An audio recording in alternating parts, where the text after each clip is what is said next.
As many of you know, 2 weeks ago, I was under the weather from what it turned out actually to be food poisoning. I'm much better now, and thank you so much for your notes of concern and for all of your prayers. Really, very, very dear to me. When I'm sick and I feel like I can't eat anything, I reach intuitively for televised comfort food, TV comfort food. First on my list of which is old movies, and especially old musicals. So one afternoon, 2 weeks ago, I turned on one of my favorites, Hello, Dolly. It's fabulous and totally lighthearted and set in the days when Yonkers was a so-called hick town in the country. I mean, what's not to love about that?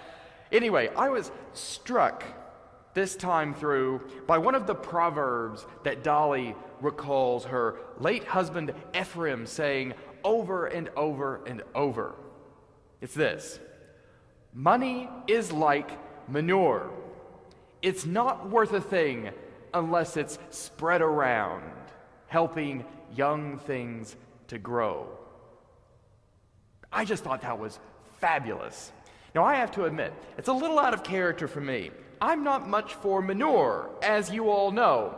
Manure is much more the province of my sister, Olivia, who's a large animal vet on calf cattle ranches, and she's tuning in probably right now, hello Olivia, from South Dakota.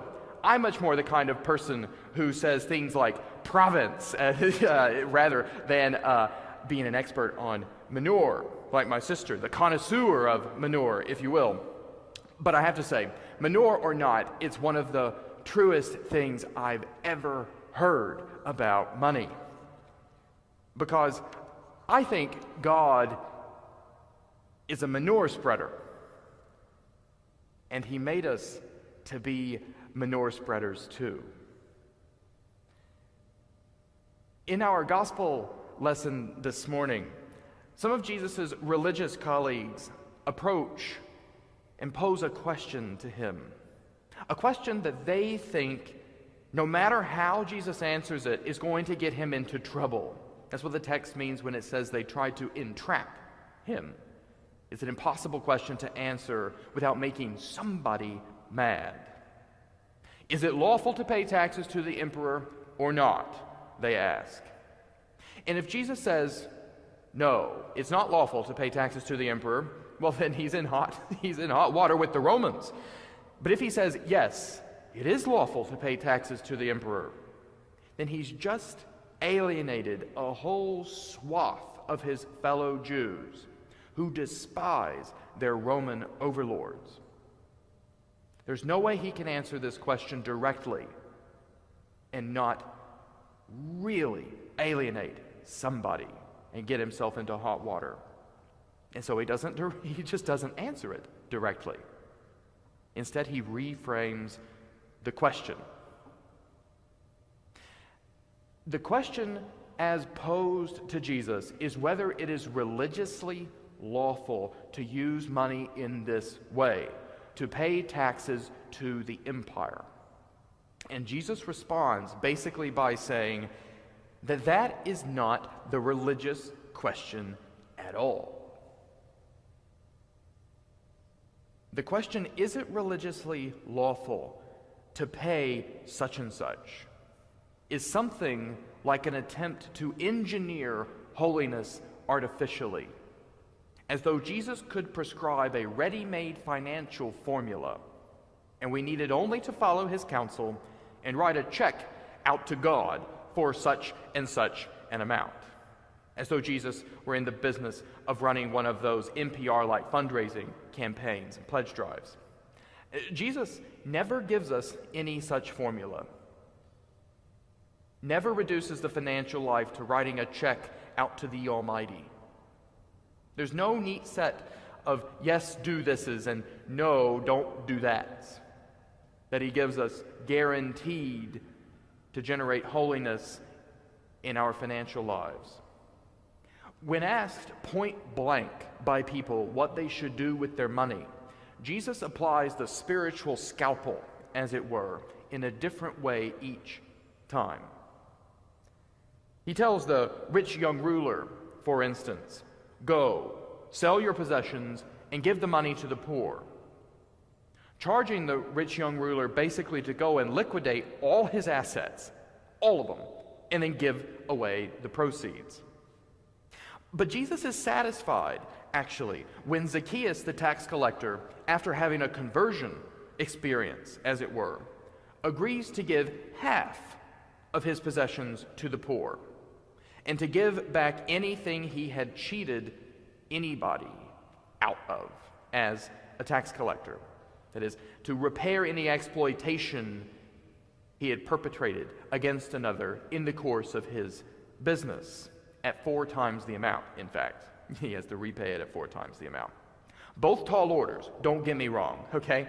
I am wildly uncomfortable with the idea of either giving up 100% of my possessions or 50% of my possessions, okay? So tall orders, but there's not a magic formula. That he gives different advice to the rich young ruler and to Zacchaeus. And the exact dollar amount doesn't seem to concern Jesus either. Recall that when Jesus observes the wealthy going into the temple and giving untold sums to the temple, he also observes a widow offering just 2 copper coins, the widow's mite. And he extols the widow's generosity rather than the wealthy's, notwithstanding the fact that the wealthy, the dollar amount, as it were, was unbelievably higher than that of the widow's donation.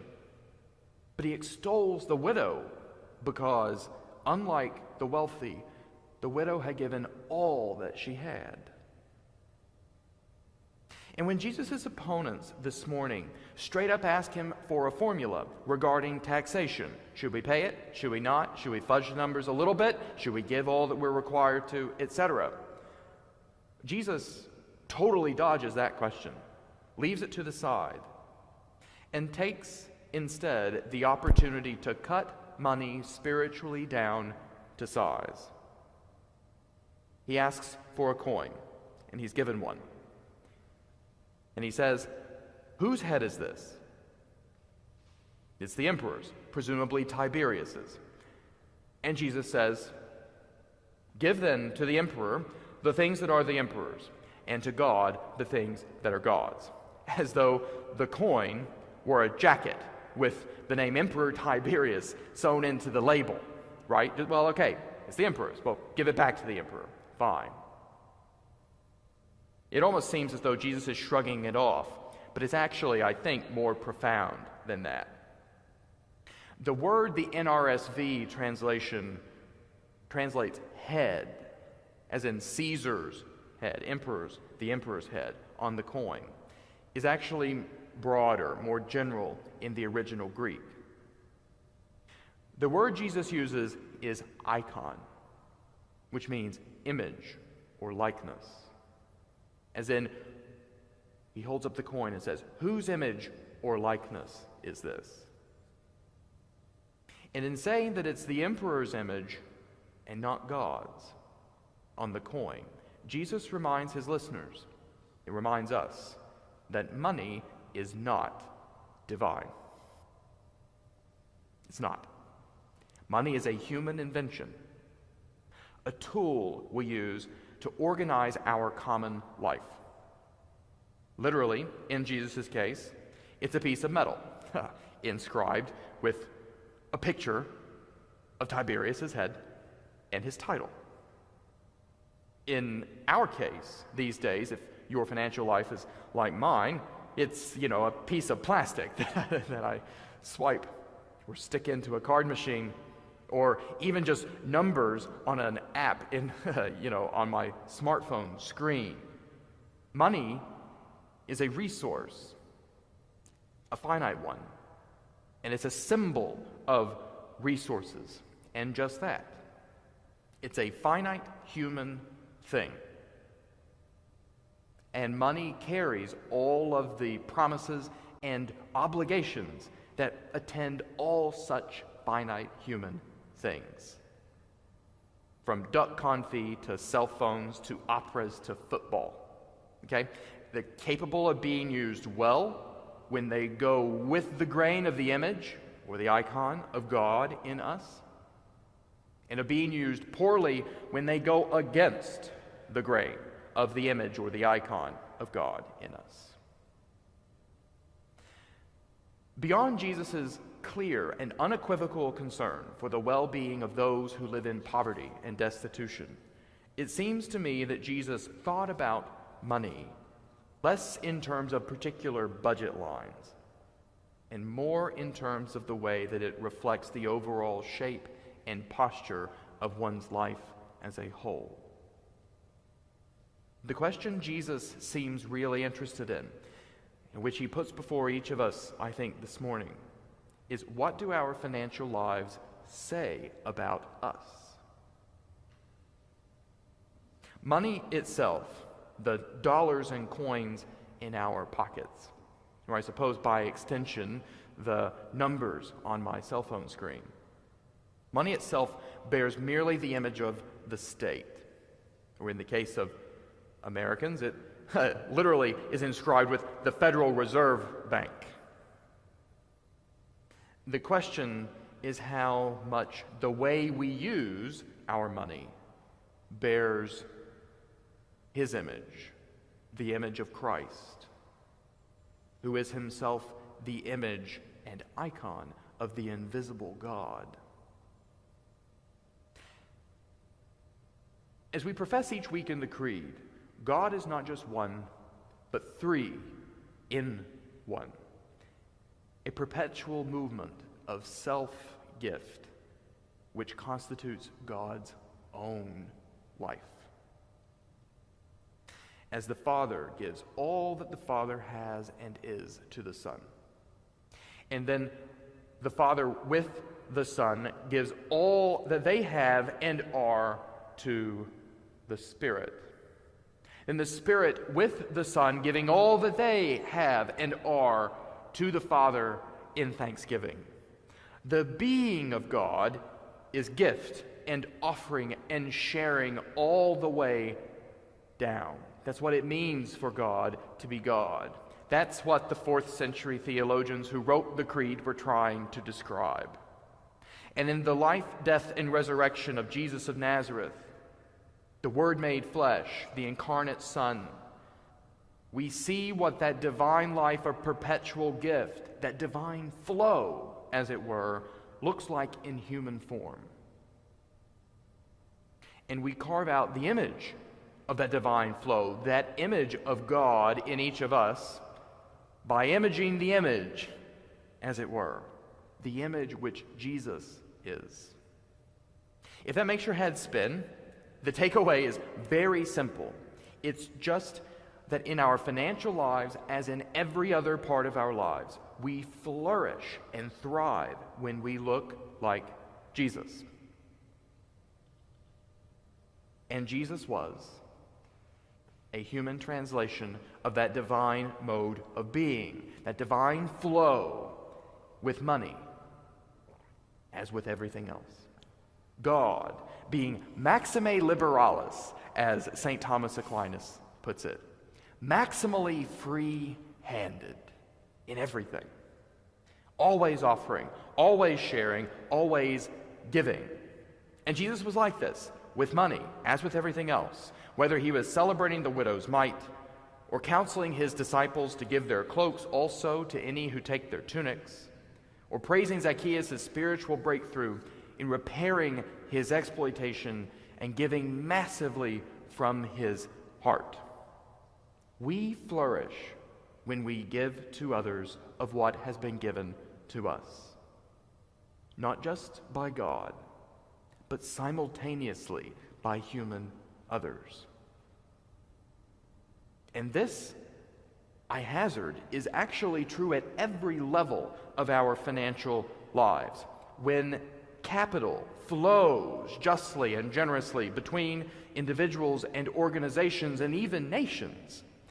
It was Adam Smith, after all, the great 18th century philosopher and theorist of capitalism, who observed that the most mysterious thing about the markets is the fact that they insert each and every one of us into relationship with really an innumerable host of other human beings.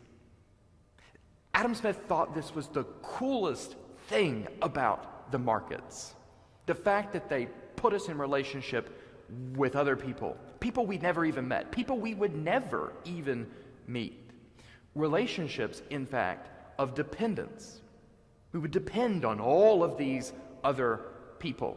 As I depended this morning on the craftsmen in Wisconsin who made my shoes, and the tailors in England who sewed my clergy shirt, and the farmers in Brazil and India who harvested my espresso beans, and the factory workers in China who made my espresso machine, and the engineers in Switzerland and Italy who actually designed it, and on and on and on and on. It's dizzying, really, if you think about it. If you just take a moment to think, okay, if I take this cross-section, this instance in time, and think about all the other people I am dependent on because of my financial life in just this moment. It's basically incalculable in the end, especially given how complex our banking systems have become. Now, sinners as we are, those relationships are often unbelievably imperfect, okay? I get that. I get that. They're often downright exploitative, those relationships. And so they require political and economic care and attention. But the idea of the market itself approximates what Smith goes on to call a society of perfect love. That's why he thinks it's so unbelievably cool.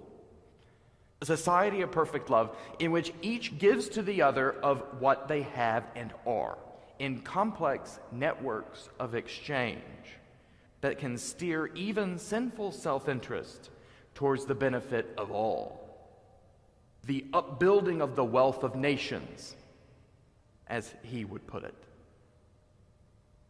Now, I'm interested, way interested actually, in the question of how and by what means our financial markets can better and by increasing degrees approximate the society of perfect love which Smith himself imagines. But I don't think Jesus would let ourselves off the personal hook by focusing only on that macroeconomic conversation. Jesus poses to each of us a personal and individual question. If we want a spiritual breakthrough in our financial lives, we need to give up the search for a formula. We need to give up the search for a line item, one of them, in our budget that will solve the whole thing. And we need to zoom out and take a look at our financial life as a whole and consider the flow, as it were. What's coming in and what's going out, and where, and to what extent does the flow look like Jesus? And by looking like Jesus, look like God. The God whose very being is justice and generosity. See, that's the secret that the widow knows. The secret that Zacchaeus discovers. The lesson that Jesus tries to teach the rich young ruler, and the point which Jesus' questioners this morning don't even realize they've missed. That money is just like everything else in life. It's like manure. It's not worth a thing unless it's being spread around. In the name of the Father, and of the Son, and of the Holy Spirit. Amen.